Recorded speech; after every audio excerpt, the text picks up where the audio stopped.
If yeah, yeah, yeah. Oh, thank you.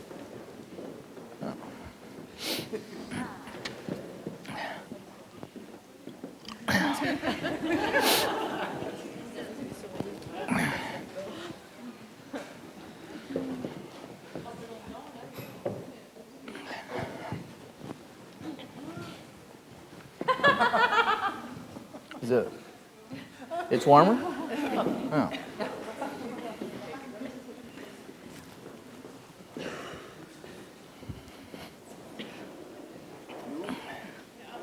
Oh, the other way.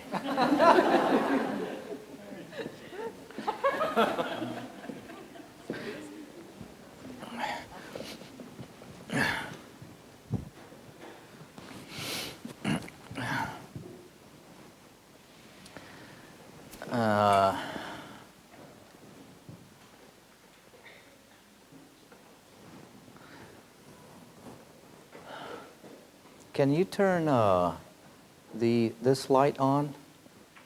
Can you turn these? It's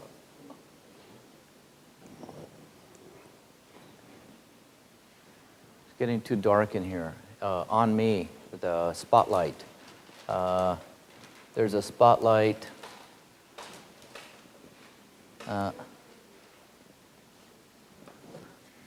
No. Close. But these two.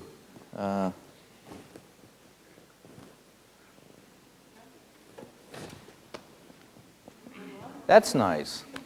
That's nice. No? Not nice. You like it? No? No. No. How do you turn these two on?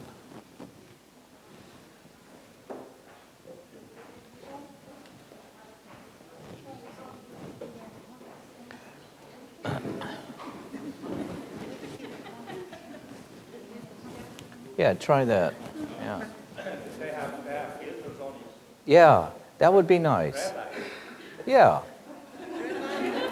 Hey, I've been in hell for so long, it's okay. I won't cry.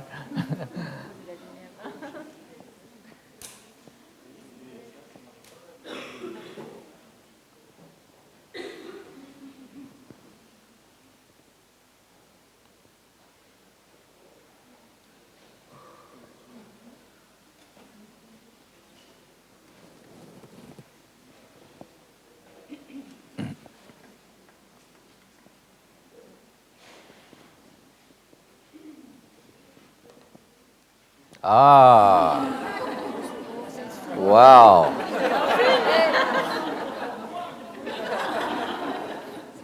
Wow. Yes. Yeah, yeah. Wow. No, no, just that one. Yeah. Yeah. Yeah. I can't see you now. I can see just a little bit here, but it blinds me. Yeah. But it's better for you? No? It's too much? Too much.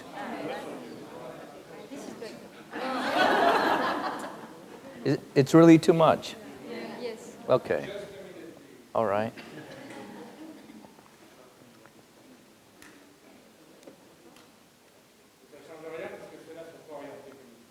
Ah.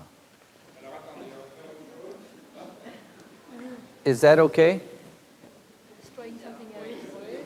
He's trying something else. Uh-huh. Okay. Yeah, better? Yeah. Yeah. Wait.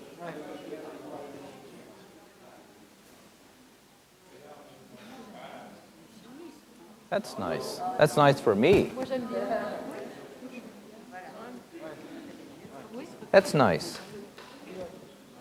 No. No. Yeah. Off? Is it blinding for you? Oh, yeah, it's blinding for the people there, huh? So, okay. Turn those off then.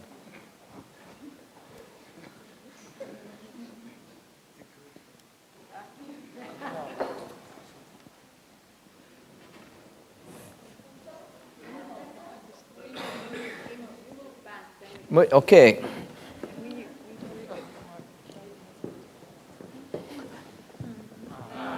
Better? All right.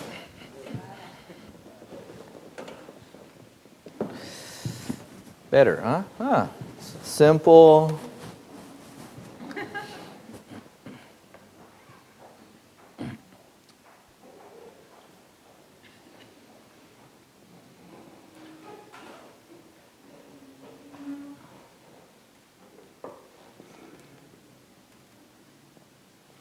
Maintenance.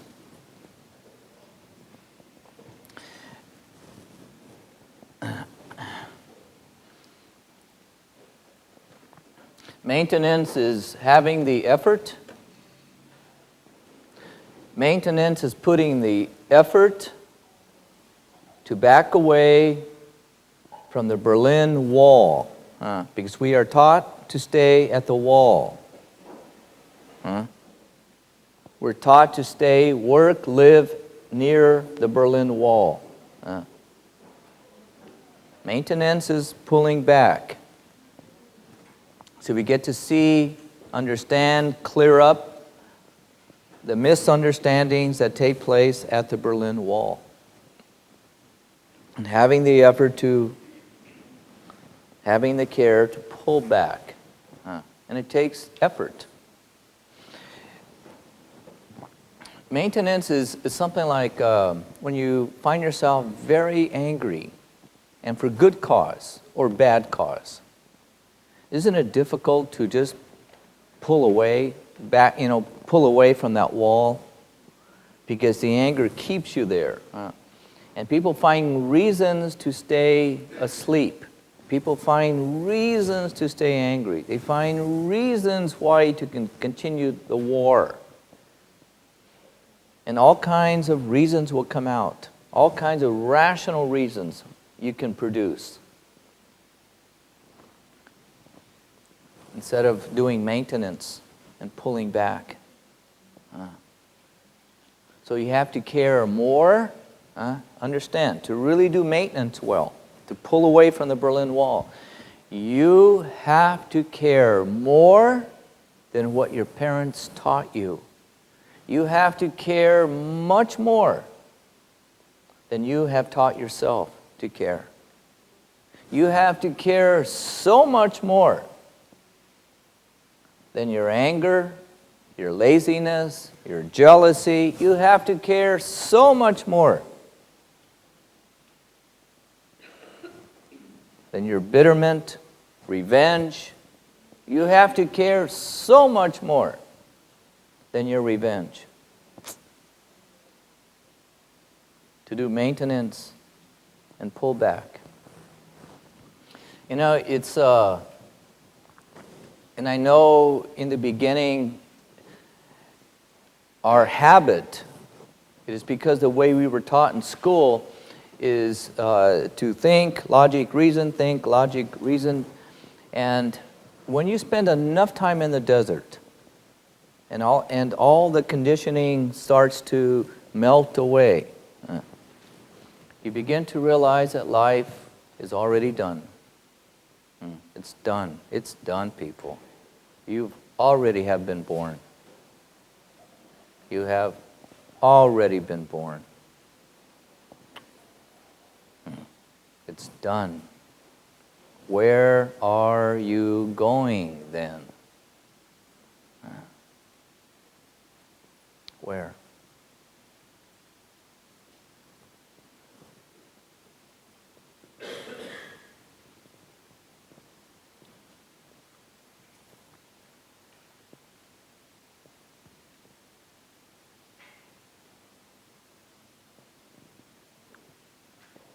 And in the beginning, I too was following the typical protocol of thought, reason, logic, question, thought, reason, logic, question, paint it, invent it, erase it, repaint it,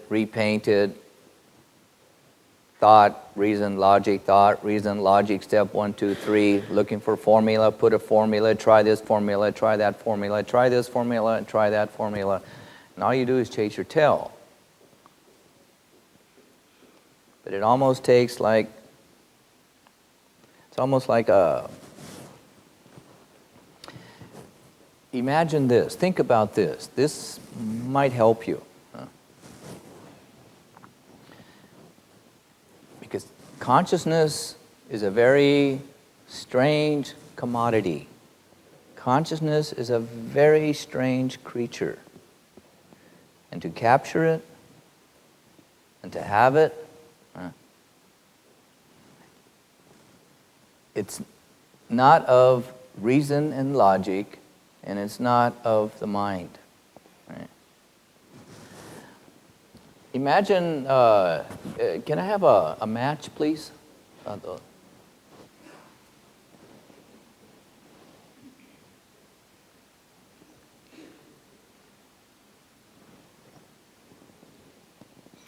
Thank you. This is what you're up against. That's why be very careful how you approach it. You cannot do it with thought. You cannot do it with reason. You cannot do it with logic. Any of this. All that belongs to France. If you're German, it belongs to German. If you're American, it belongs to American. As you were taught to think. But what people are seeking and all, and that's why very, very, very few people ever get it. Because most people approach it from their own hometown. They approach it from their own bedroom. You can't. But here is one way to look at it. Because you have to understand to some degree what the predicament is. What the predicament is. The same thing as the negative and the positive thought, and who is in the center.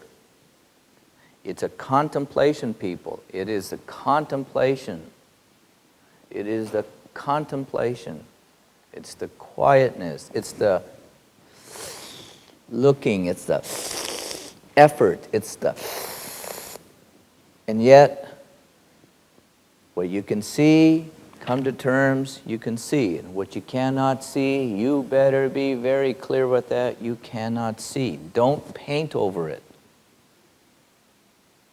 Don't let your imagination take hold. So it's honesty of the given situation, what you are in. Consciousness. Logic and reason and the way we were taught in school is very much like the existence of a matchstick. And logic and reason is a beautiful, beautiful thing. It is so beautiful to have good reasons and good logic. It is so wonderful. We make games out of it. We have chess and backgammon and a lot of sophisticated games. We have even penetrated our upper atmosphere with good logic, good reasons, and good mathematics. It has a beautiful place, but it can only take you so far. Look what happens when a person has become so refined. And I hear this and see this all the time. This happens all the time. And it happens to everybody. No matter how intelligent or how much you know in life, when it comes to time for you to pass away, your reason and logic and your intellect has hit its ceiling. It has finally reached its ceiling. That's it. Now what are you going to do? Now, what's your logic going to do? Now what's your reason going to do? Okay?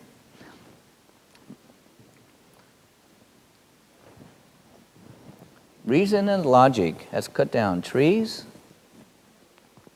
and it took millions of years of humanity to reach a point where they can invent the chainsaw. Before it was just a saw. And now we can cut down many trees very quickly. And because of our steel, we have a chainsaw. You can cuts. And now we have, because of our intellect has become so wonderful, we can make steel that can cut wood very nicely at the lumber mill. And so this is all intellectually refined. And in time we found certain chemicals that we can put up here in the top of a wooden match so it can be ignited. Very logical once you understand it all. Very reasonable. No big deal. We didn't even think about it. But people are trying to understand consciousness, and yet that all they see is the match. I'm wondering, what is it? What can it be? What can it be? How do you get, how do you get consciousness out of there? What can you do? What can you do with that? It's very much like when people try to claim the heavens, claim what is above, claim that it's this or it's that, or the spirits are this or the spirits are that. Everybody, because that's controlling, because then you control the match. Then you can sell them. Then you can sell these matchsticks because you control it. And people, they got the heavens controlled. That heaven is this, spirits are that, spirits are this, and spirits are that. They don't know. They're just painting it out of their own imagination or what they've heard from others. What is it, though, when you look at it? And how difficult is it to get it? To get the consciousness out of this, so it becomes alive. And yet, because of reason and logic, and we can work with this very well, we can survive. We can stay here for years looking at this matchstick. We can stay here for years contemplating this. And we can imagine 1 billion different ways to pull out what is consciousness. We can find many different examples what is consciousness from this. All you want. But why is it that very few individuals in this world has ever gotten it? Why?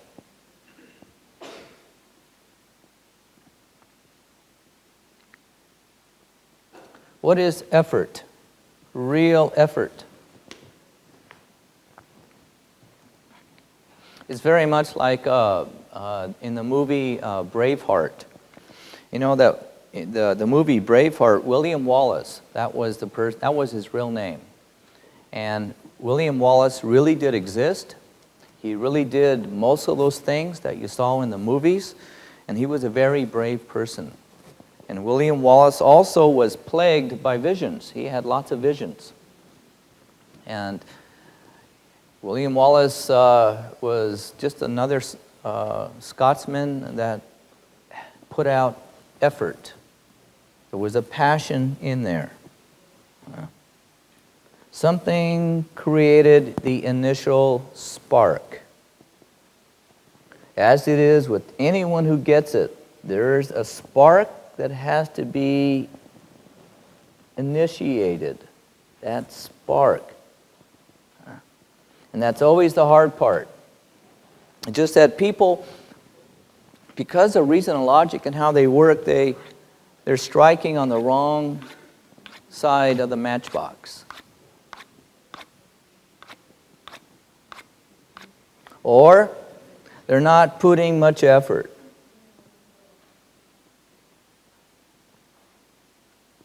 Or they're waiting for the box to come to you.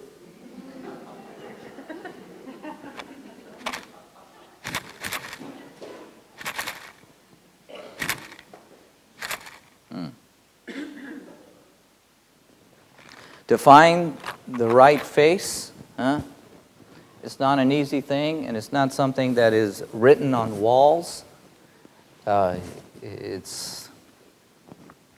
We find it in beautiful poems. We can find it in a song. We can find it in a certain tune. And sometimes we can find it in our experiences in our lives, that spark. And if the spark hits deep enough in an individual, It all depends on what it is for. Because each spark, you could say it comes as a result of where you are coming from and what is in your cards. What are you looking for? What do you want? What direction are you pointing to? And that determines the spark and the path and the passion that you will head to. It's very important, when young ones, a lot of young people, they know what they're going to be when they grow up. And a lot of young ones know, but it doesn't happen. Some, they follow through all the way and they do well. They know it from the very beginning and they finish their lives. Most people don't. They somehow get lost along the way. The spark. To set off that spark, it's so important. Because it's hard to get off that highway. It's hard to get off that freeway once that spark has been lit. That's why it's so important, hey, you want to become enlightened? With what? What subject matter? With what? What do you want really, really, really, what do you want out of life? What do you expect? What do you think it should be?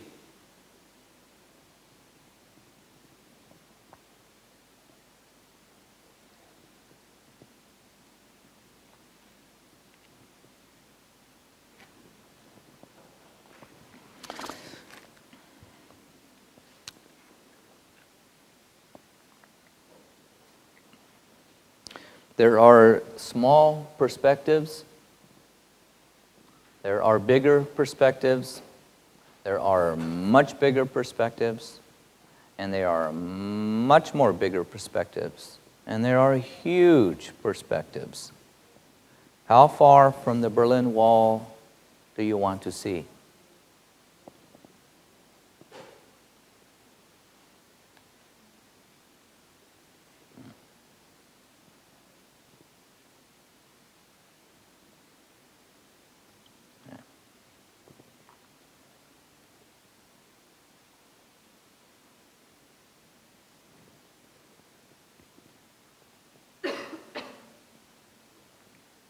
When that individual has determined the distance, how far from the Berlin Wall,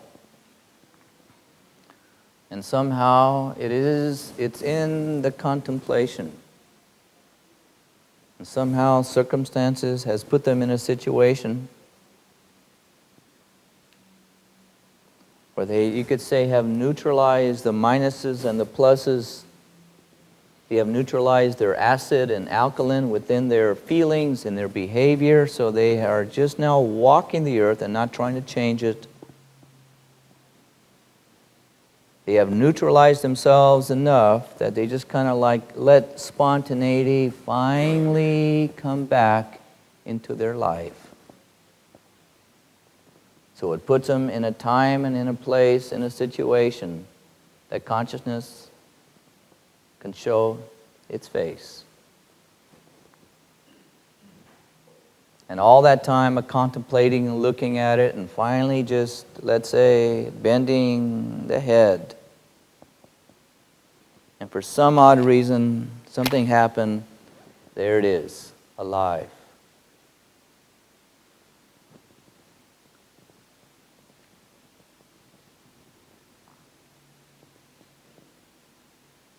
What a difference between the two.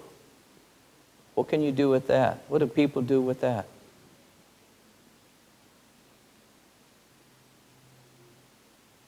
What can you do?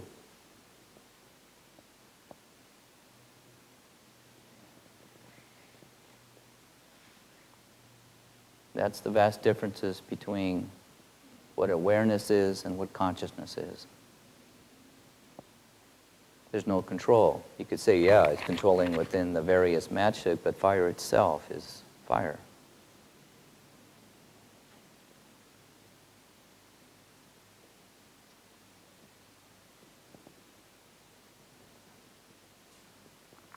Consciousness has finally shown its face. It's ever moving, has its own life, so to speak.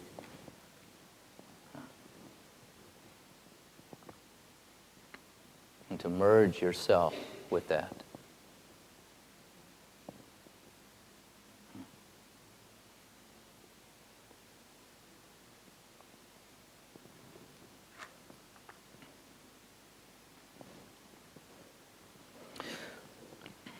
Who is walking in through that door is what determines it. The French people are used to wearing clothes, hiding themselves, or to some degree, or dressing themselves, or showing themselves with their clothes, their shoes, the style of their hair. The Indians too, the Americans, the French, and Germans, and Swiss, we all do. And we hide ourselves with this skull, and nobody sees our brain or sees our quiet thoughts unless we try to, or unless we attempt to speak them or speak them out. But we hide all these shadows deep inside this skull that hides everything, and we're so used to it.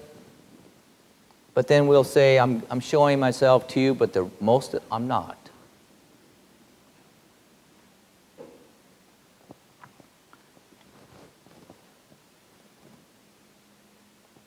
But consciousness can see who is walking in through that door. We're glass houses. We're a glass house.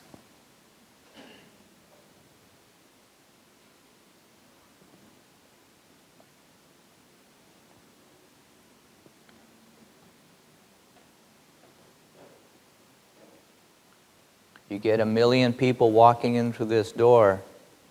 If only one comes in with good intention, the rest not. And that's how it usually is. Because Spirit sees. We're all glass houses.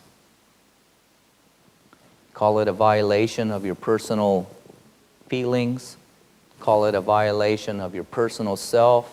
Whatever you want to do, whatever you want to call it, you're still a glass house no matter how you look at it.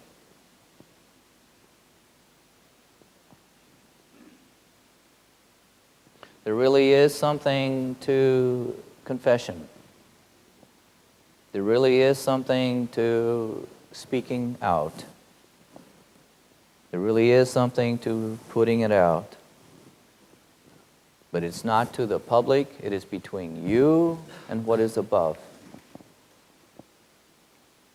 And that clears up the accumulated heavy negative feelings and thoughts.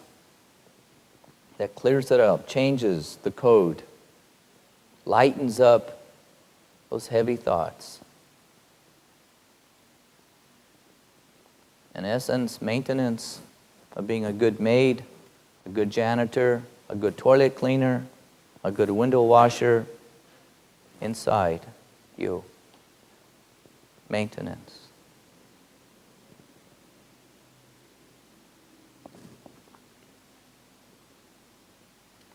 Speak to yourself as a story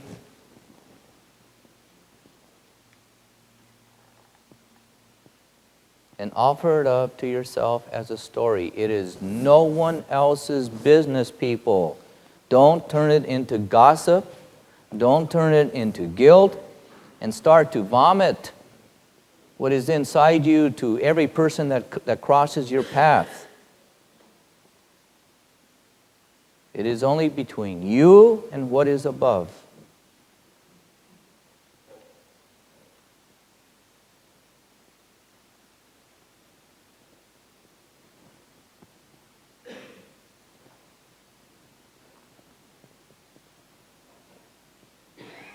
And in time, when the negativity, when so much of it has been transformed,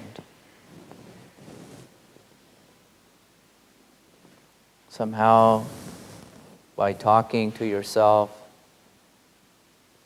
very quietly, very humbly, been building up the vibration, the network. So it's like a radar going further and further out. And pretty soon it reaches out so far.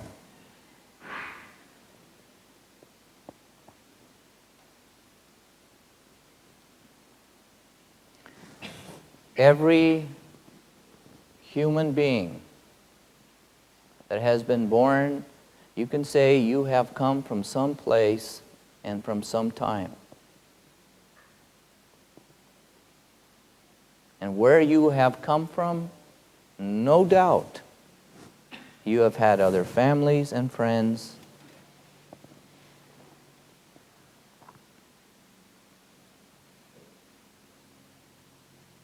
And when your voice from your heart finally reaches out far enough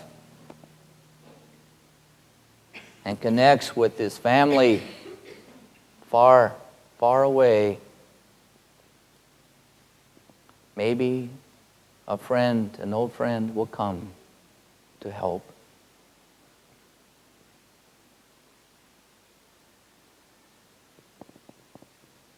A friend to help you wake up.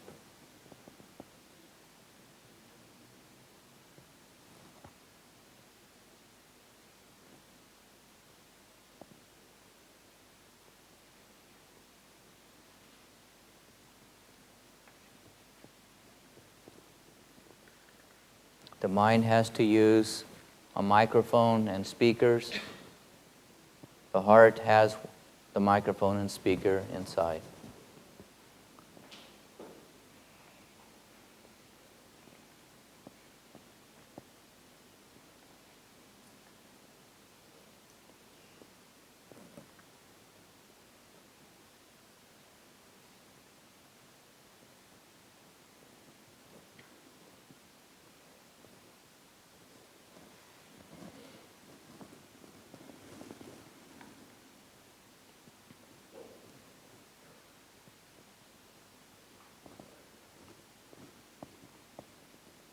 This earth is really nothing more than an airport, a train station, and a bus station.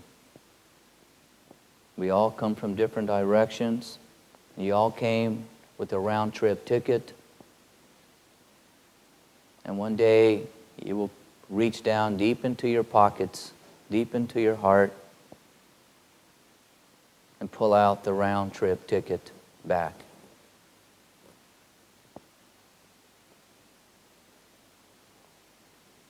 And that means that we are guest and only guest here. This is not your home. We're but guest. Do not treat it as your property or yours. Be good caretakers. And the guest starts to look at their environment, whether it is France or Algeria, and the guest starts to look at their whole life, at their whole story differently.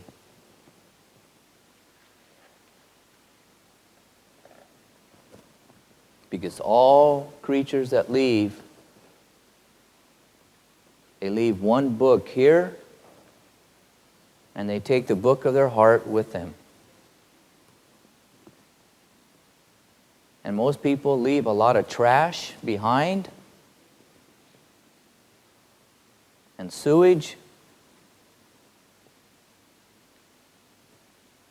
And then there are those that will leave a garden with beauty, leave the place clean, and get it ready for the next person. As it is for your day, you do this. As it is for your week, you do this. As it is for your month, your year, and your whole life, you do this.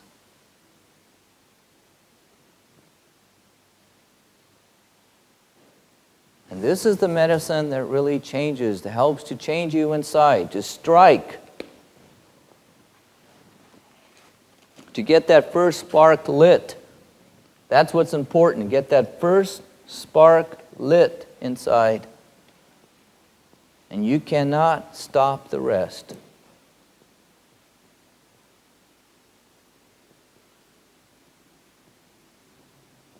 But the hard part for most is getting the first spark lit and finding the right face.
A very funny thing, all of creation is a result of fire, creating it all. Everything, everything, everything, everything. Without the pressure and heat and the fire itself, there's no life. Everything. Pressure, heat.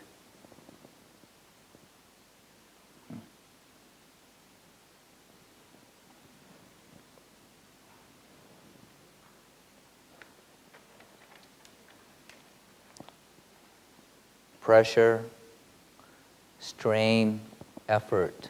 Pressure, effort. Pressure, care, more. Pressure, get up and do it. Pressure, do it because it's good for you.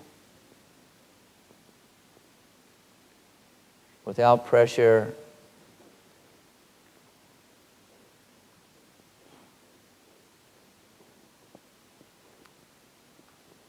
so it's okay to have pressure. Use it to work for you. Let it work for you, not against you.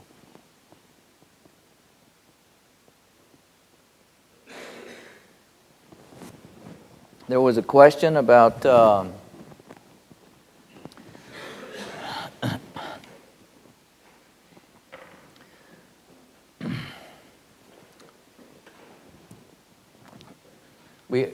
people get plagued by a lot of confusion and chaos inside. Storm. Is it in France too that called The Storm? Huh? You can rent the movie. It's called The Storm. Okay? Please rent this movie. Huh? No? In America, it was called The Storm. Huh? What's the story about? Oh, The Perfect Storm. The Perfect Storm. That's what it was called in America. The Perfect Storm. Yeah. Has anybody seen the movie here in France? No. Pitiful. Must be another title. Must be another title, yes. Huh? Was it called The Perfect Storm? Huh? So the storm. Just the storm. The what? Just the storm. Just The Storm. Please go rent this movie. Okay? Okay? Okay? Huh? The movie. Rent the movie. Okay? Yeah. This was so unusual. What happened was that this was a true story that happened about 10 years ago. And it was a fishing boat that they decided to go further out into the ocean to go catch a salmon. And they found this salmon, and they started to head back home. And these 3 storms came in from 3 different directions at the same time. And that's a very unusual thing, and that's called the perfect storm with people who study the weather. 3 separate storms, they hit on each other, and it created waves that were 100 foot high. Okay? And they were caught. And naturally, the boat went down, was sinking, and they showed one of the men coming out of the boat, and there he is in this big ocean and these huge waves. He came to terms with his predicament. And what he did to make use of his time, that he started to speak to his wife, and to tell his wife, to give his wife a letter of saying goodbye, and saying that I love you. Don't forget, I love you, and I'm saying goodbye to you, and I love you, and I thank you, for. He came to terms, and there he was, this little tiny body floating, and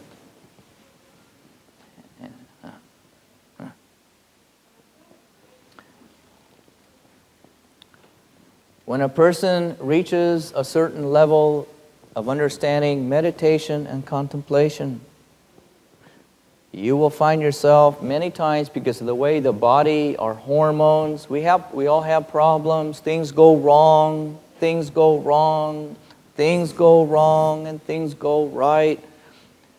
In this movie, like the little man in this huge storm, hey, this is it. This is the way it is.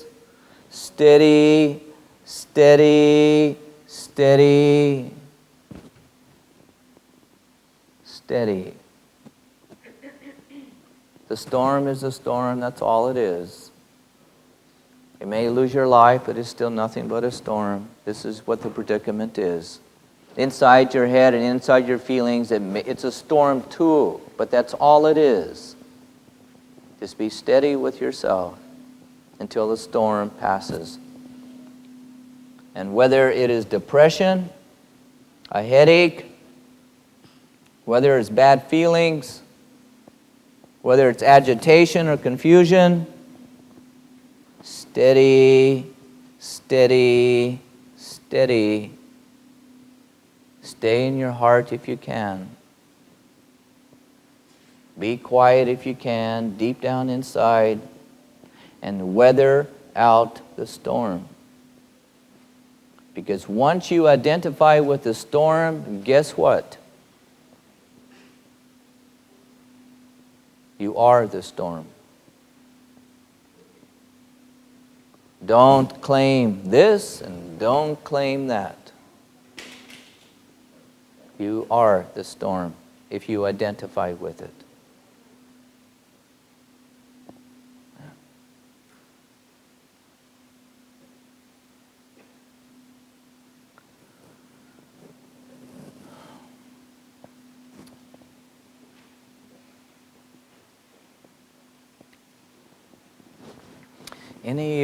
Any other questions? Can I have some water, please? What about some questions? Yeah. Better do it quick. We're going to break. We're going to go. Yeah. Talk about thoughts and feelings and emotions, and what's the difference between what's the feeling and what's the emotion?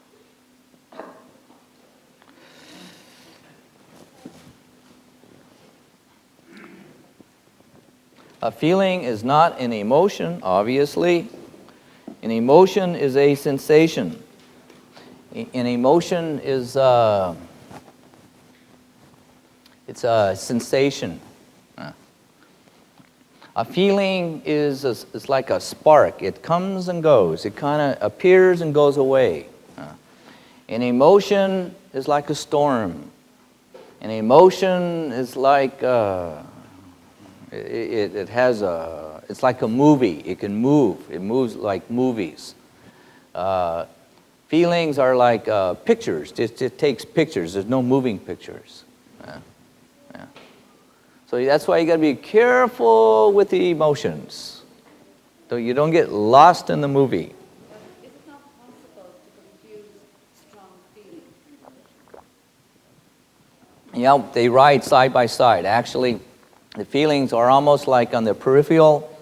You know, like some of you know that there's or like the skin or the aura of the body, like the skin. The feelings are like they stay on the surface, and the emotions are deep. They ride deep inside.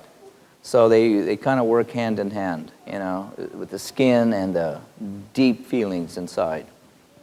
Yeah, but there's a difference. There's still a difference. Because the feelings are always constantly drawing in new data, new sensations, and the emotions are drawing in very different but very deep other feelings or experiences or sensations inside. The movie has a deeper sense. Like some people they can be very shallow, and some people have a lot more depth to their mind. Feelings are like people that have depth, tremendous depth. Are emotions less dependent on our senses? Our emotions are our emotions less dependent? On our senses? Yes. They're not dependent. They are not dependent. They promote and they help. Yeah. They're not dependent at all on our senses. They promote and they help. They promote and they help.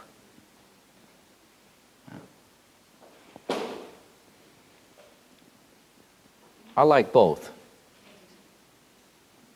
I wouldn't care to separate them or even think about it.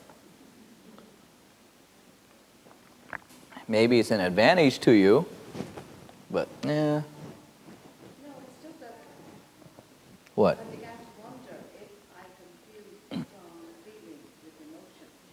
A lot of people confuse feelings for emotions and emotions for feelings. Yeah. Again, feelings are like pictures, taking pictures, and emotions are like movies, continuous running movies. So pay attention to that. Right? Watch that. What do? Some people do nothing but take pictures, you know, and they don't carry much emotion. Men do feelings, actually. Women do movies. But what you want are both. Both. Men do feelings so well, it's logic and reason it's much closer to them. It's a result of feeling it. They feel it out with logic and emotions. But they don't like to go deep because there's no control. Women can handle it much better, but men, they freak out because they see there's no control. You know, a lot of men don't like it because there's no control. With feelings, you have more control over it because it's on the peripheral. And the emotion is no control. And that's why, you know, a lot of new therapies tell men, hey, get your female side. In essence, get your emotions up. So you lose this control, you know. And so we play all kinds of games with it. You know.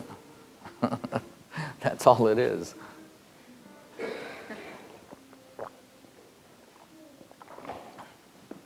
Yeah. Get your feminine side. You know, in essence, you know, get your emotions going. That's much better.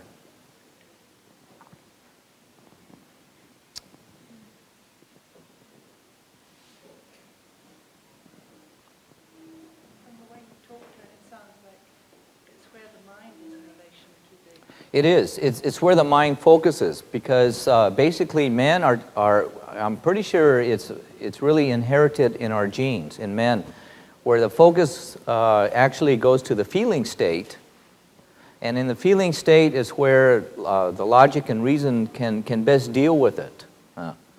And with women, I'm very sure that it's also in our DNA where they naturally go into the emotional state. So it's really where the mind focuses again. Okay? Yeah.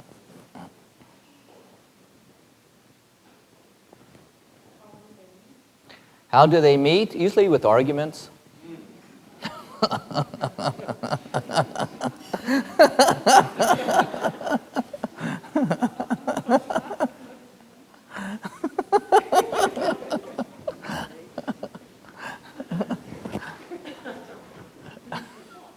Huh? What?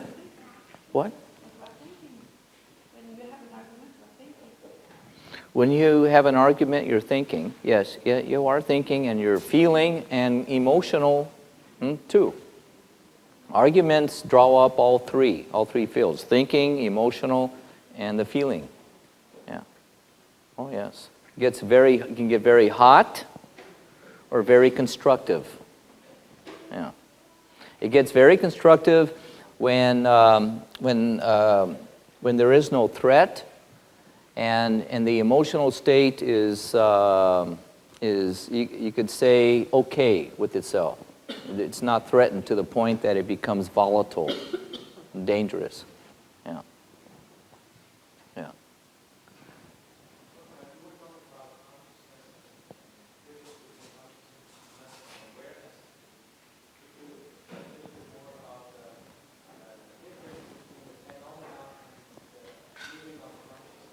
I can't hear the last part.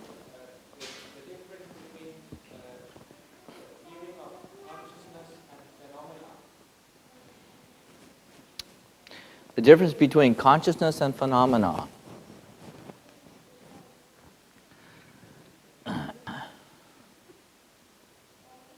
They're somewhat the same.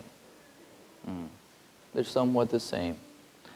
The difference is that the phenomenon stays within itself. It stays within the experience, within your experience, within the bubble, and disappears.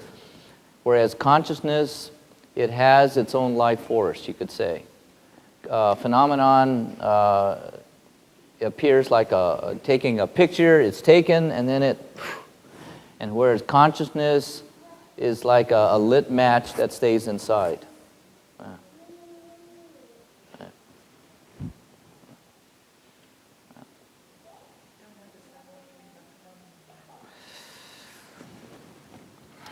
There are things that happen in life that they're in books and whatever that are out of the ordinary. Things that have experiences that are out of the ordinary that shouldn't happen but happened. That's not normal.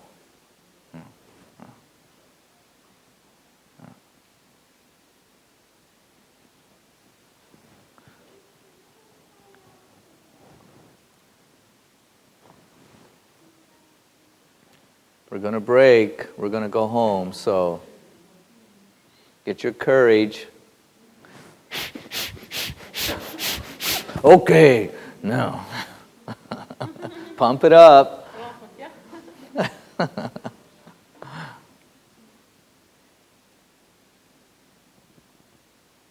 Everybody's questions are answered. Beautiful.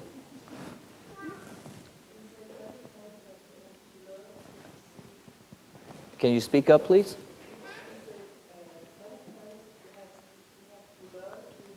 Yes.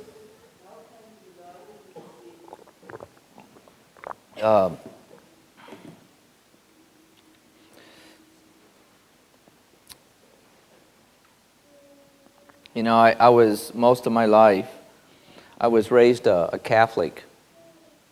I was an altar boy for about 7 or 8 years. I didn't learn anything.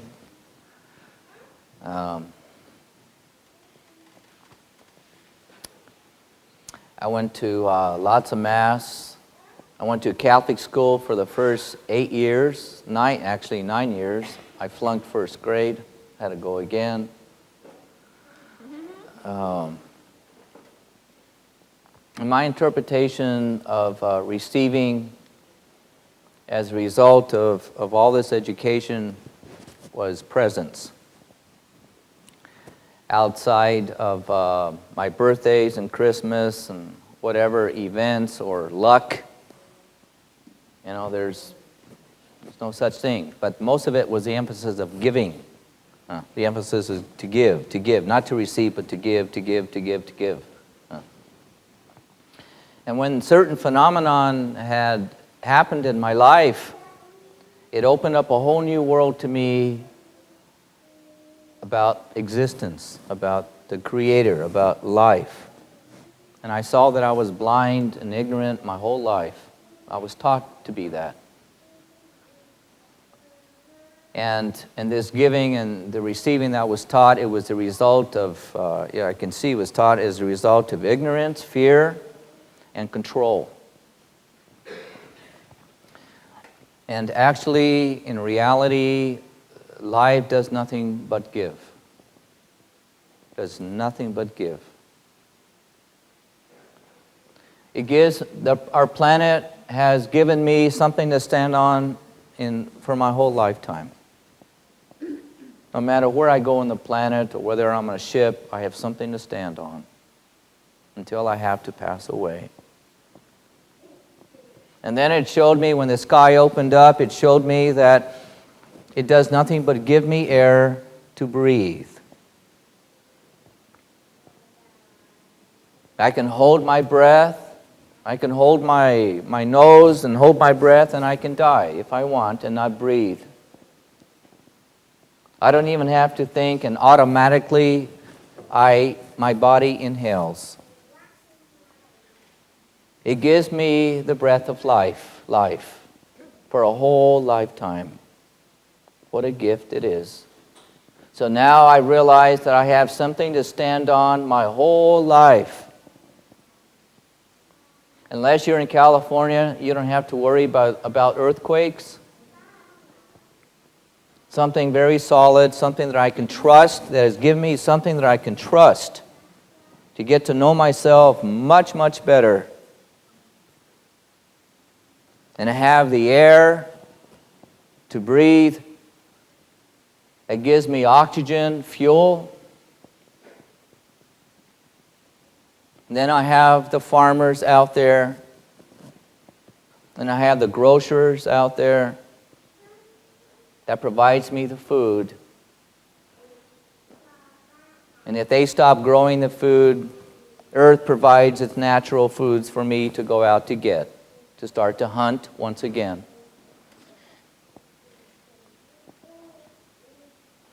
And then life has given me my heart, something that I did not have to pay for, I did not have to buy, something that will continuously pump inside my chest until the moment I pass away. And then I saw, when the sun opened up, it showed me that the sun most likely will be up there my whole lifetime. It's given me light to see during the day. It does nothing but give, like the earth, like the air, like my heart, and the sun now does nothing but give. And it asks nothing in return. Nothing in return.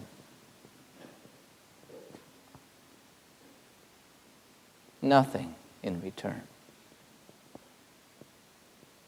Finally broke through my ignorance. I finally broke through superstition. I realized the beauty of life. It does nothing but give and give and give and give and asks nothing in return, because life is love. Life is love.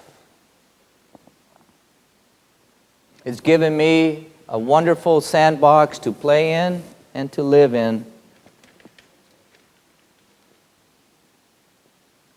Life has given me a free will. If I want to kick sand into other people's faces, I can. If I want to build sand castles, I can. Life really does nothing but give. And to receive all this and to see it, to see it, to see it.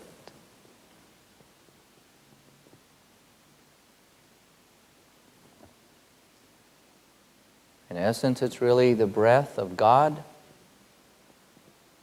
It's really the body of God and the heart of God and the light of God. To see it. To see it. To see it. To see it.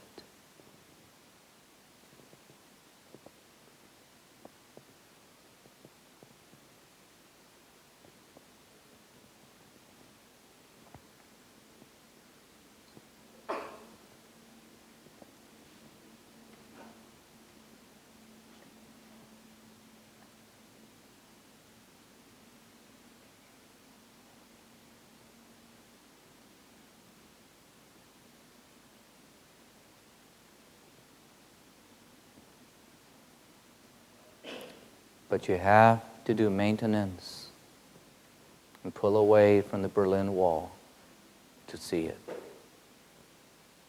That's the price you pay.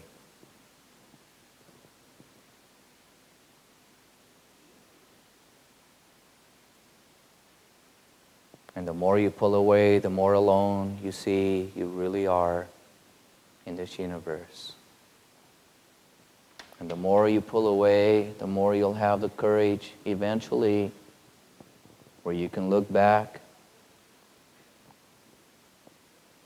and see the tens and thousands of footprints left on the snow, left on the sand, left on the earth, and left on the ripples of the water.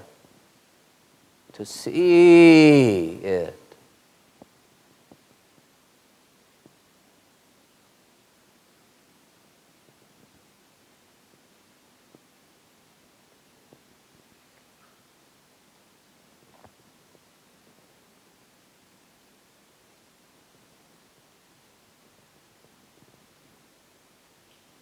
How life has given me a life and asked nothing in return. To see it. From life to life to life to life. To see that life is nothing but a farmer.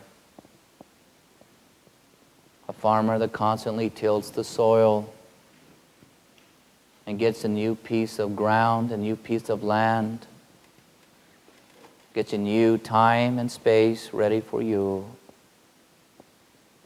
for all eternity. To see it.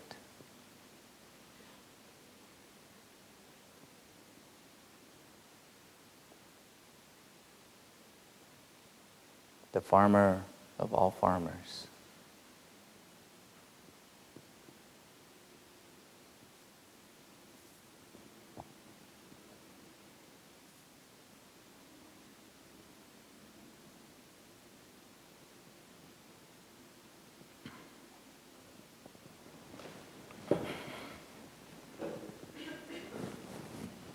Tomorrow.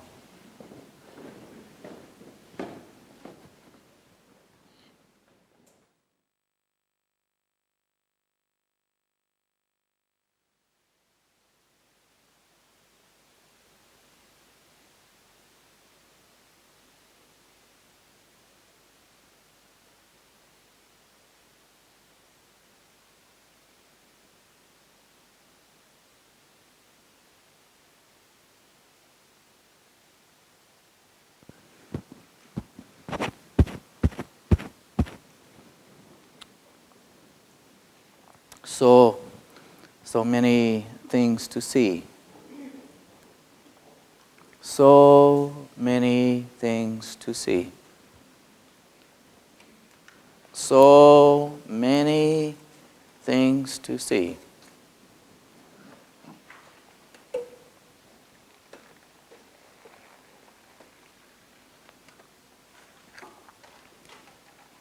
So many things to see in this world. I wonder how many pictures my eyes have taken since the first time I've opened up my eyes. I wonder how many snapshots, and I wonder how many movies I have taken since I was born. And I wonder how many dreams I have dreamt in my life. I wonder how many times I have pierced into the darkness and yet not seeing anything. So many things to see. I wonder how many times I have seen your face and yet not seen anything. I wonder how many times I have looked at your face and did not notice your blue eyes. So many things to see. I wonder how many times I have walked past you and never noticed your shoes. So many things to see in this world.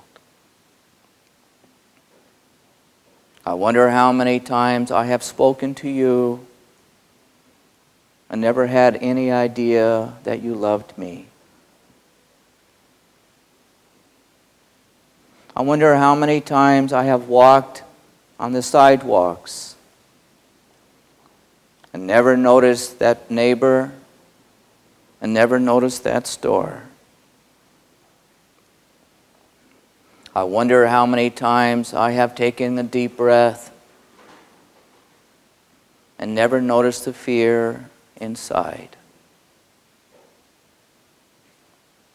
I wonder how many times I have blinked in my lifetime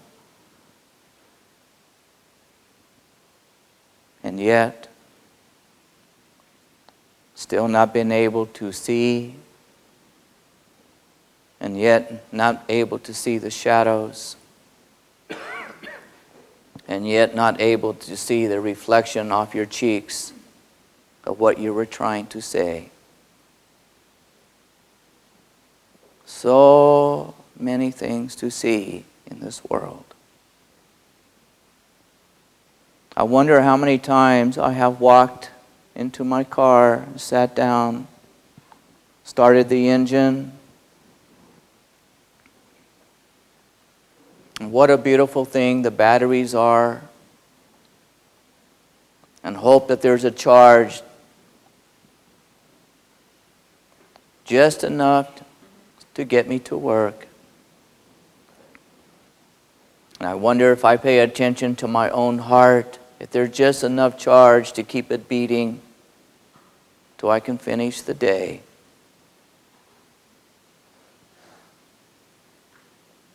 So many things to see in this world. I have seen my children off to school in the early morning. I have watched them walk back home from school. I have watched neighbors work in their garden. I have watched myself dress in front of a mirror. I have watched myself being very angry and shouting and yelling at someone. I have watched myself walking through the forest being lost. I have watched myself put my toothpaste on my toothbrush. I have watched myself bend over I have watched myself speaking to you and yet not moving my lips. I have seen you in my dreams. I've seen you in the darkness and yet I could not see. Were you smiling at me? Were you trying to say something to me?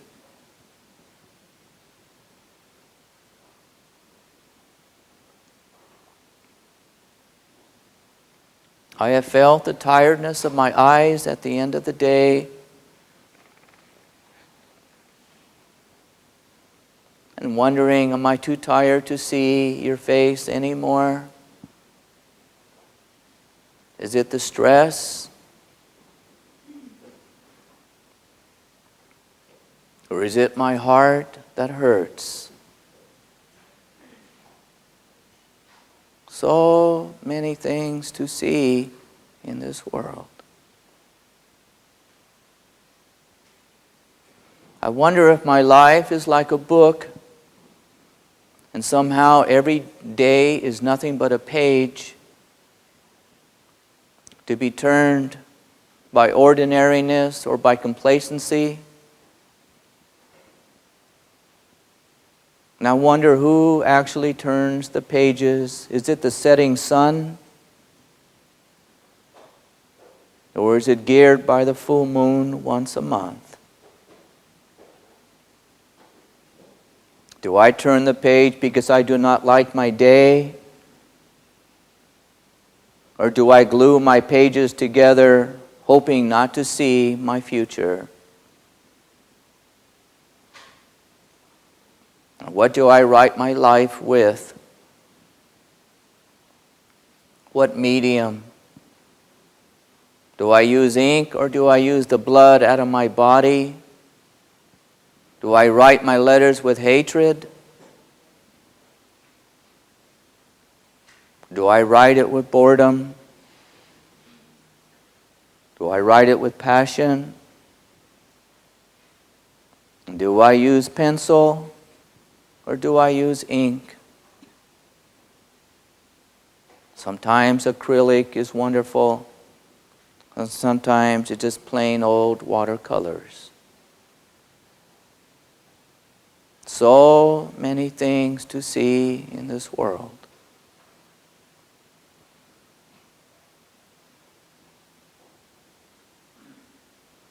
And yet how wonderful it is to go for a walk and never be tired to look around.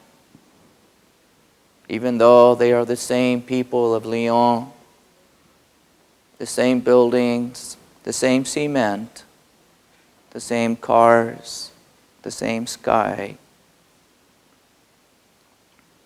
For somehow there's a hope that there is something new.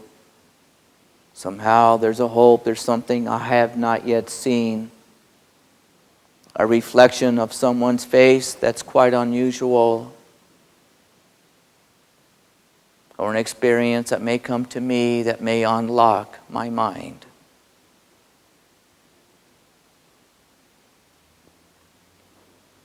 And yet somehow I look for the lines. It could be the shape of a nose, the shape of a hip. It could be the hair. It could be that glimmer in the eyes. Someone to recognize, something refreshing and new. So many things to see.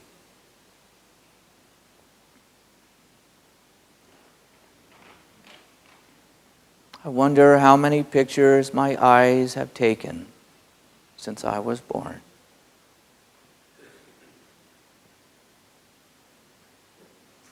Is the nighttime to process all these pictures? Is that what it's for? Do I decide what pictures to keep and what to throw away? And I wonder what pictures have really touched me. And I wonder what pictures I will take into my life after I pass away.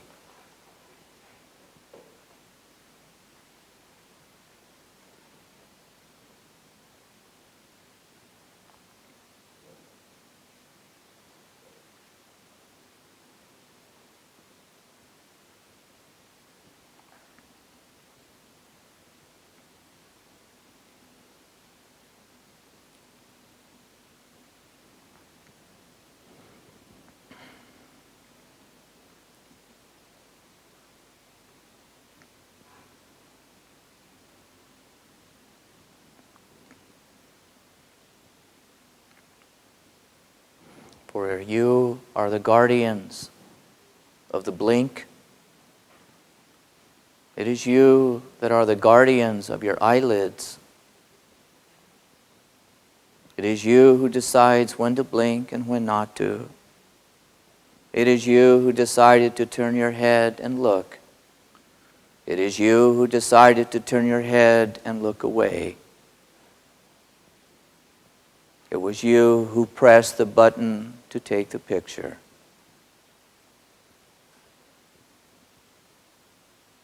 It was you who decided not to see the pain of the loved one in your eyes. It was you who decided to see. It was you.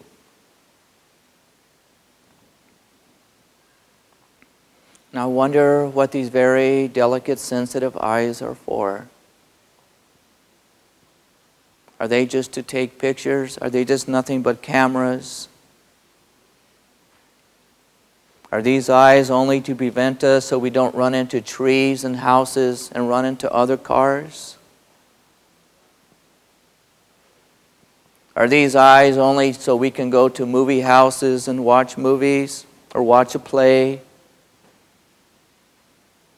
Or to see pictures on the wall? Are these eyes only to guide us to those lips we wish to kiss? Or that face that we wish to hit?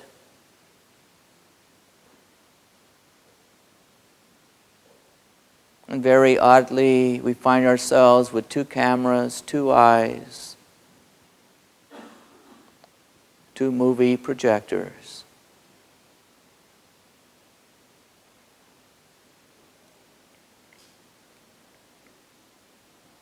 Do we use these eyes to look at pornography?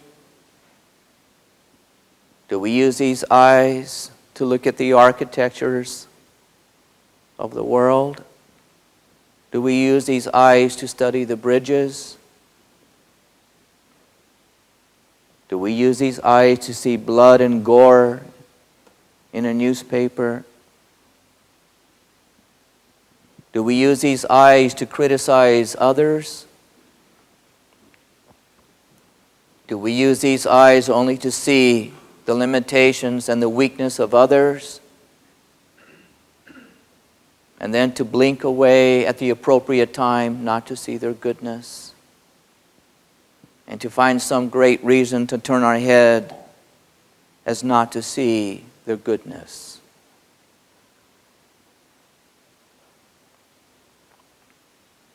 Do we use these eyes to feast only on food?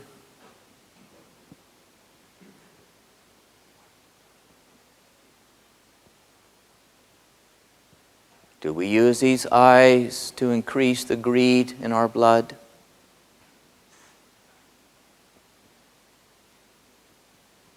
Do we use these eyes to see where we can do good?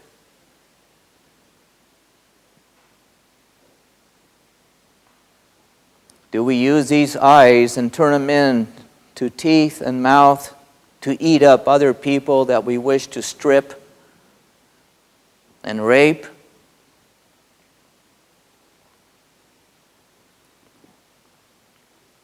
Or do we use these eyes as not to see anybody else but only the people that we wish to see?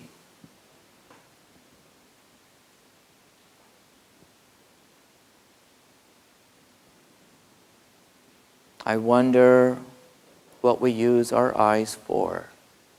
I wonder.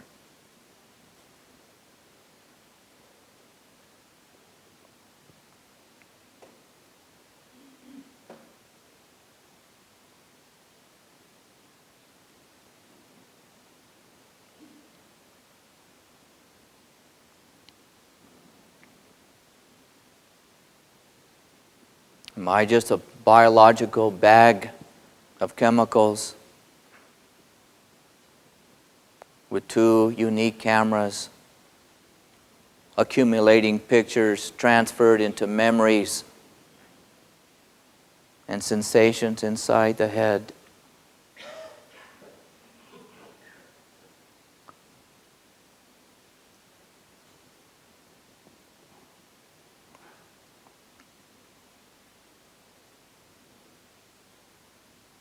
So many things to see in this world.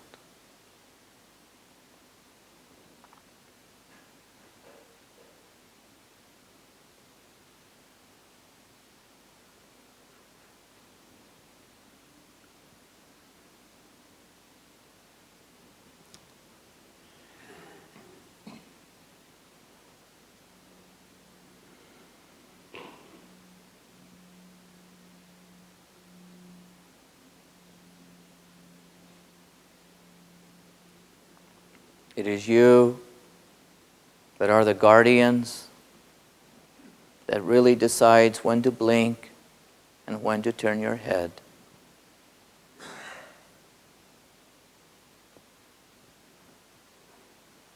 And you can find every reason in the world to turn your head. Call it a reaction. Call it a sound. Call it a hunger. Call it you had to. It was you.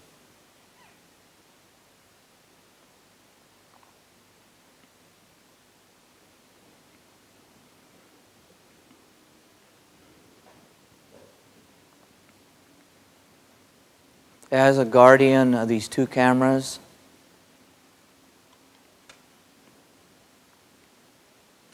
as a guardian of the button that presses the button that starts the chain of events from the moment you wake up,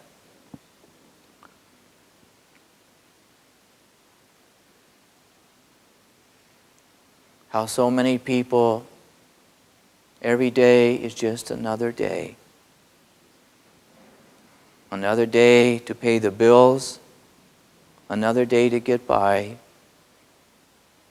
just another day in France. And yet I tell you, do not let your days just be another day. Understand what your eyes are really for.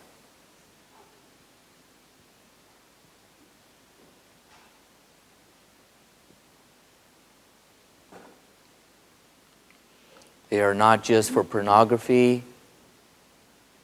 They're not just to watch movies. They are just not to wash your clothes and your dishes. They are just not to go to work. They're just not to write and to read. They're not just to raise families or to climb mountains.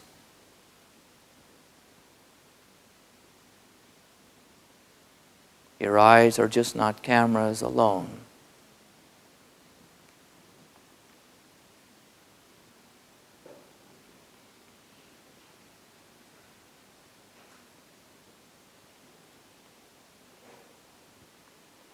I see, but yet I cannot see you. I see, and yet I am blind. I hear your words, but yet I cannot understand. My eyes are open, but where are you?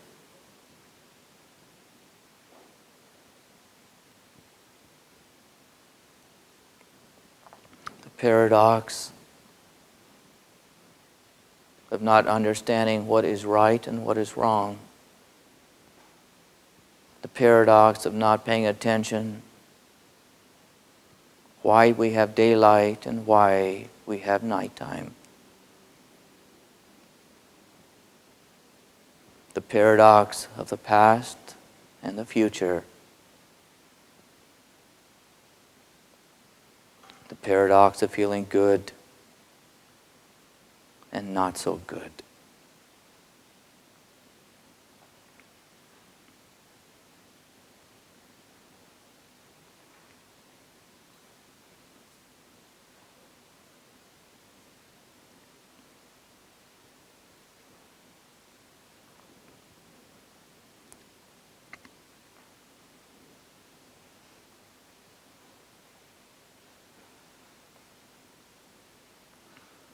Pay attention the next time you go to rub your eyes or to touch your eyes. Pay attention to how very gently the speed of your hand slows down very quickly, and how gentle you become to your eyes. And you don't even have to think about it.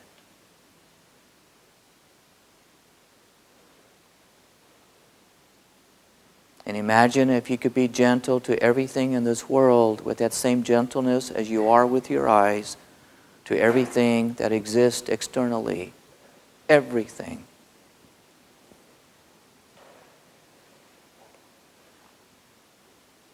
Do you hate your eyes?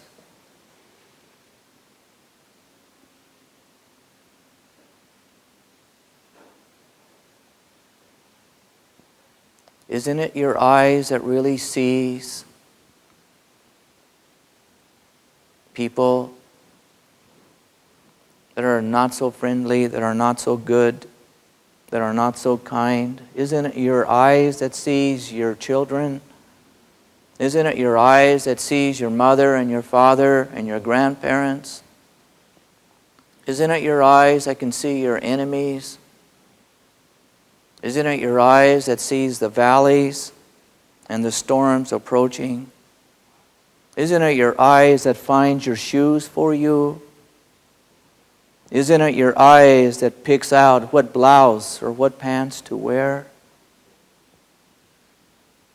Isn't it your eyes that decides, is it the carrot that I pick up now? Or is it the broccoli?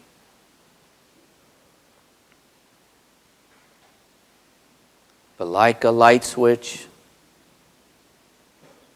how easy it is to dislike, to hate, to turn away from, or to love, or to embrace, or to be kind.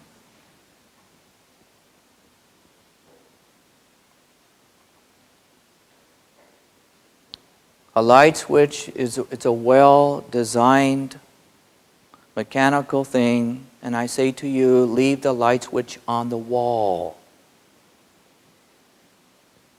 Do not turn your eyes into a light switch like so many people have. Down is to ignore and to hate, and up is acceptance, and I like you.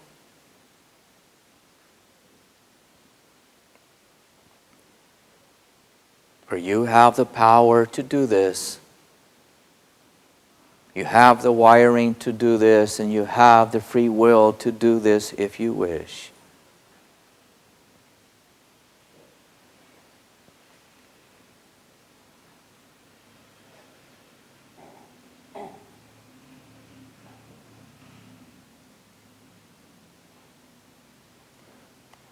But I say to you, please don't do this with your eyes. Leave the light switch on the wall, what it was designed really for.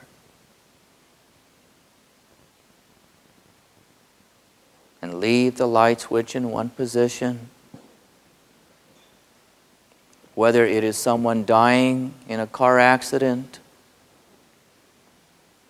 or someone just being shot, or a child being born, or a person crying, or a person in pain, or a person smiling and just getting married.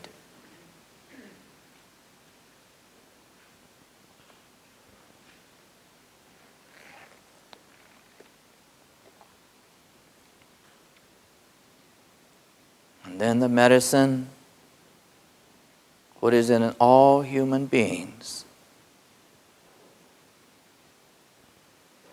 to neutralize the acid that will neutralize confusion and doubt, that will start to clear up your head. And in time, you can throw away your crutches that so many people have depended upon, hoping that a prayer can save them, or a false hope. You see, they are your feet.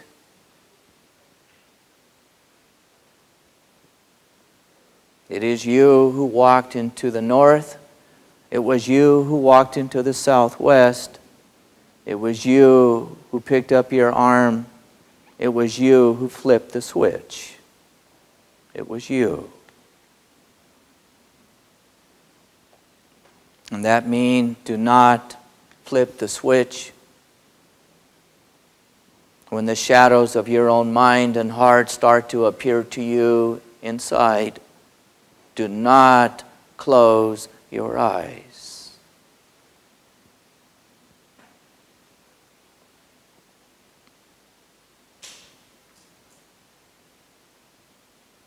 For you see, you are really not the storm. For you see, you are not the hatred. For you see, you are not the confusion. You never were. For you see, you are not the doubt. For you see, you are not the anger. For you see, you are not the rage. For you see, you are not the one lost.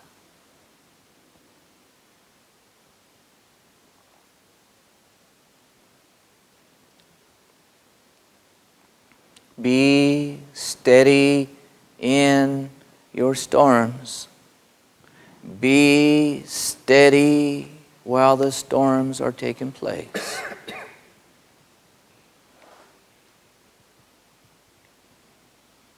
Do not flip the switch. And you put every effort to continuously to be as kind as possible and to be respectful as possible,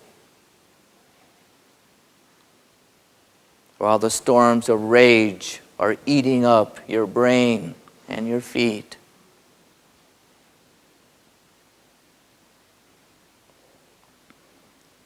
And being the guardian of your eyes, do not flip that switch.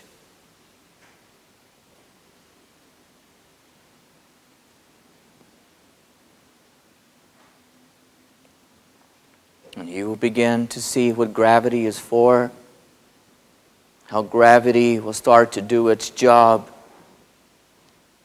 and it will put every effort to cause you, to make you blink your eyes as not to see.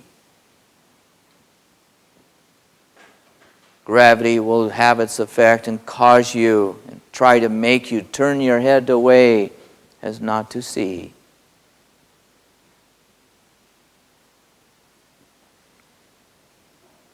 This body belongs to the earth. Your spirit belongs above.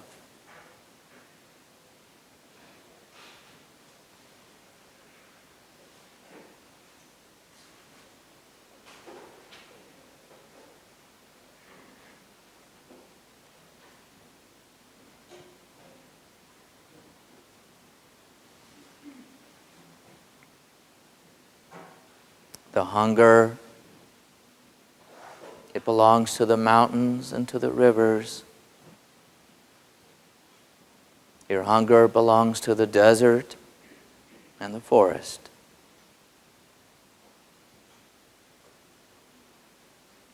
Your hunger belongs to the cold and the heat. But your heart is the Spirit.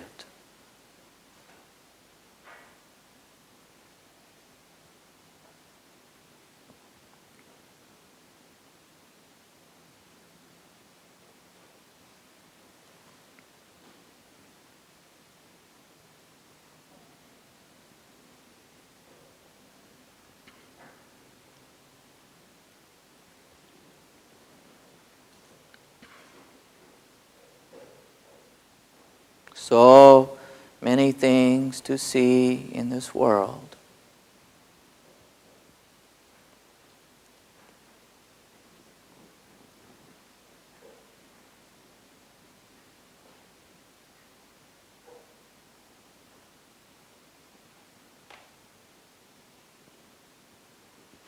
these two 99.99% water, these two little delicate cameras of ours. Very strangely and very quickly, we have the power to turn all this water into cold stone eyes.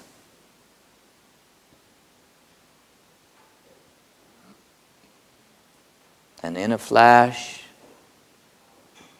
in a second, we can flip it, the switch, and turn it into a rage.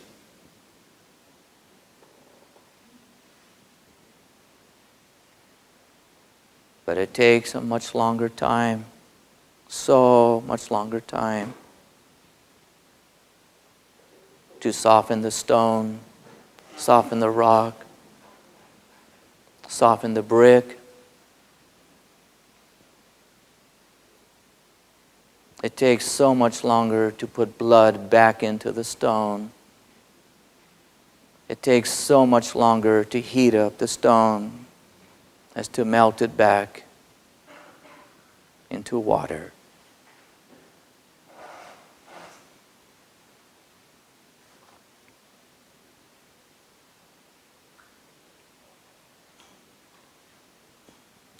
The guardian of your eyes, you guard your eyes well to keep your eyes warm no matter what you witness or what you see. The guardian of your eyes, you guard your eyes well to protect the fire, the little campfire that your eyes are.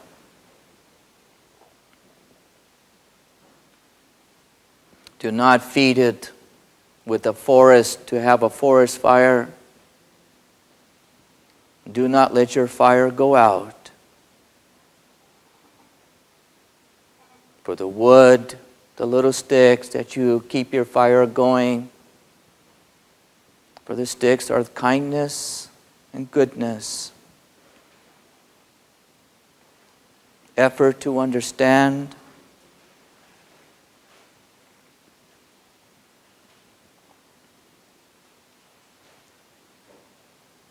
For the little sticks is doing a good job at your work,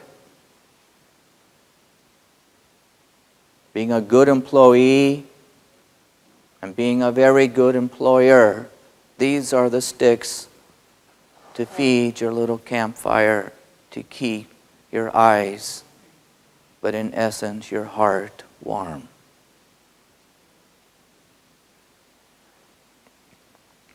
And when someone offers you a forest, and to have a forest fire take place, do not accept it, even though the wood is free.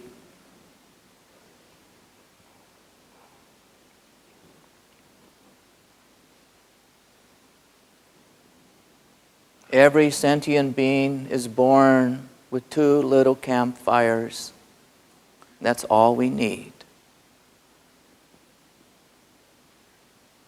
Leave the forest fires to the lightning in your forest on the land. Then you will have no more rages, no more temper tantrums, no more war.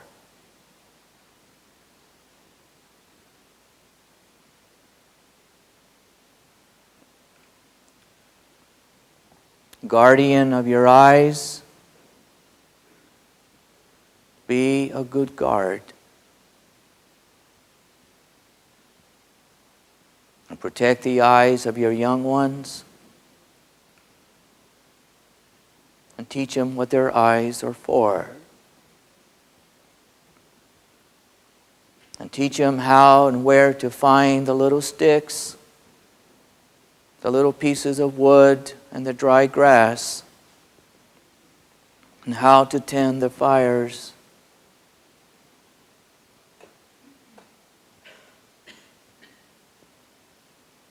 Because all human beings, things happen and things go wrong in everyone's life. And this is the time we need our little campfires going.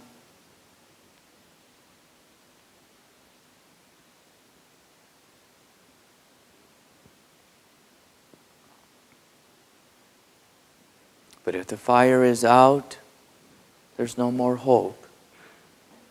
If the fire is out, one is lost. If the fires go out, hatred is born.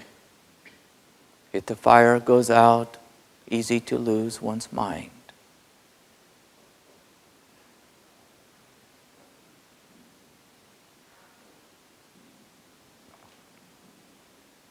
Guardian of your eyes,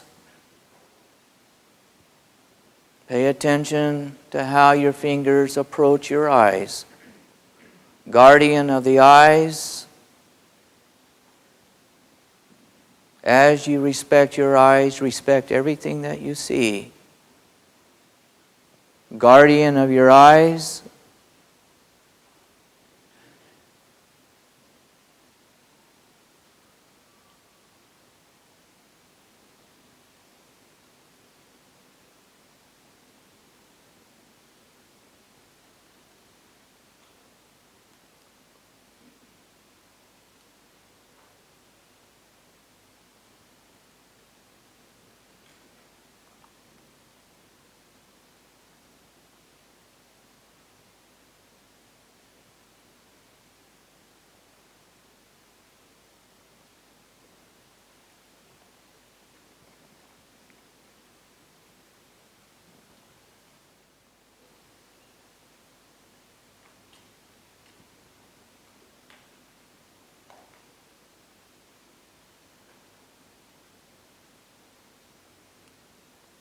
to not pretend you are a Michelangelo. Do not pretend you are a Picasso and paint other people with your eyes. Do not paint what you think are their weaknesses.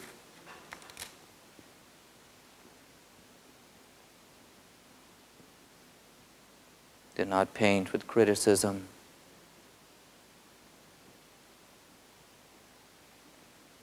Why throw paint into your eyes? Why? Those innocent little eyes of ours. Why?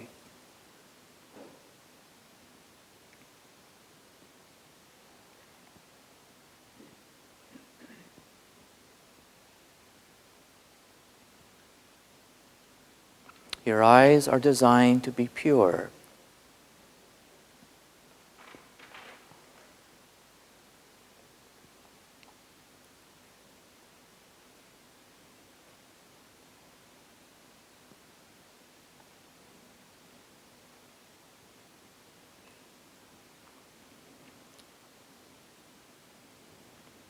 This is a very good world. A lot of things go wrong. There are a lot of bad people, but there are a lot more good people in this world.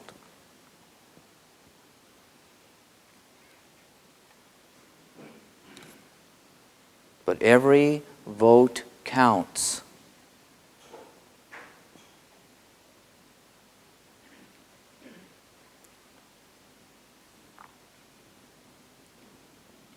And really the hope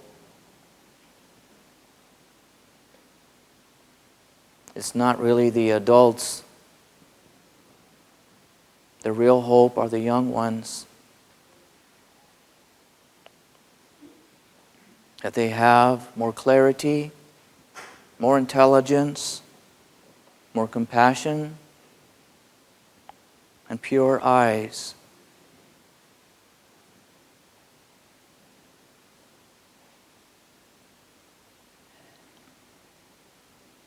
But they need your assurance as an adult. So when you look into their eyes, they see hope. and they don't see greed. They see hope, and they don't see ignoring. They see hope, and they don't see a person bored.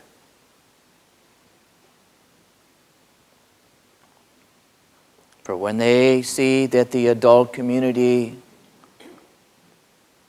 they have campfire eyes, and not eyes where the campfires are dead, the fires are put out, or there's a raging forest fire, then they can see that there is hope to have a good life as an adult.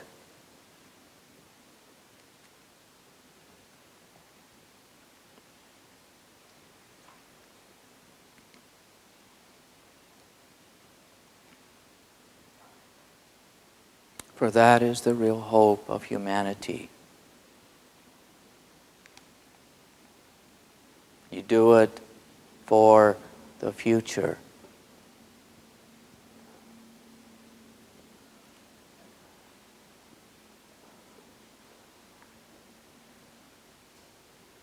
You do it for the future.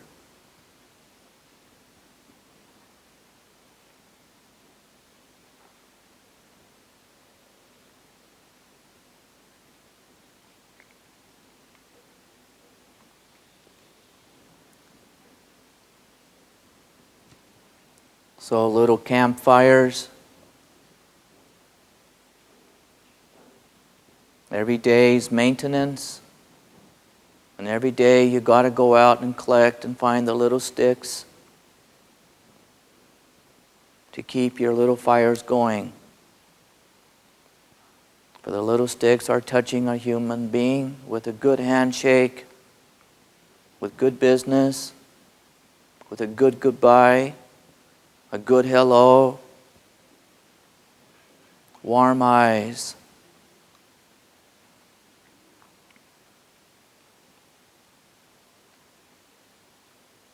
Shine in your eyes, and not black paint.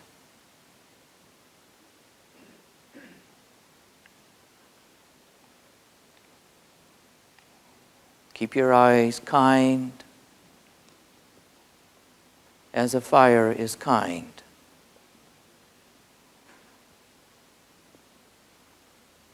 And when the rage and the storms start to appear inside your head, and somehow someone is throwing big trees onto your little campfire,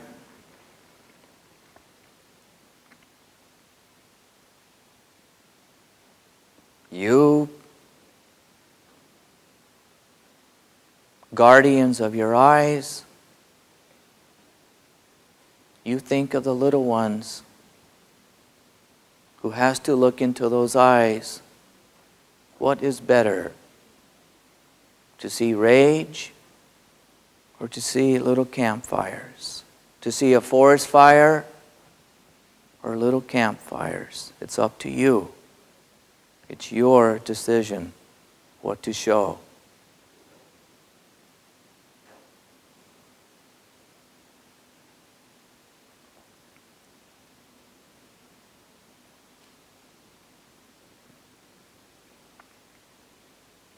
They're your feet.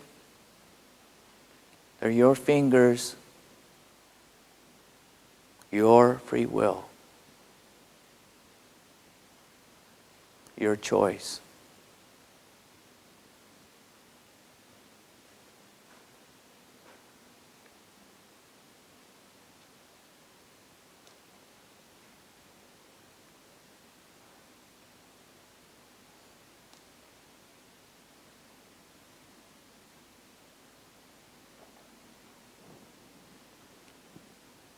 Have more courage than your self-pity.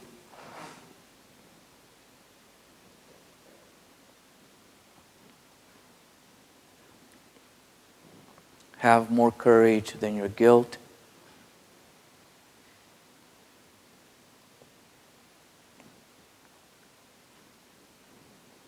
Have more courage than your own pain.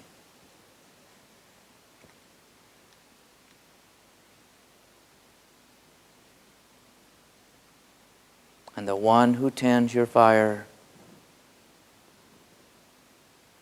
for once the little campfires are retained long enough, then one, it's possible to meet the one who tends the fire, the spirit that you are.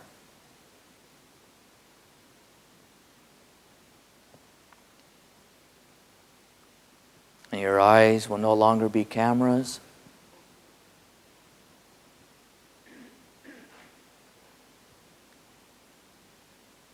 You will understand the purpose of your eyes.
Please do not forget, all of us, we are born naked, and we all still die naked. Don't forget. Don't forget that.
Get there, ha, peace to your minds, peace to your hearts, peace, peace.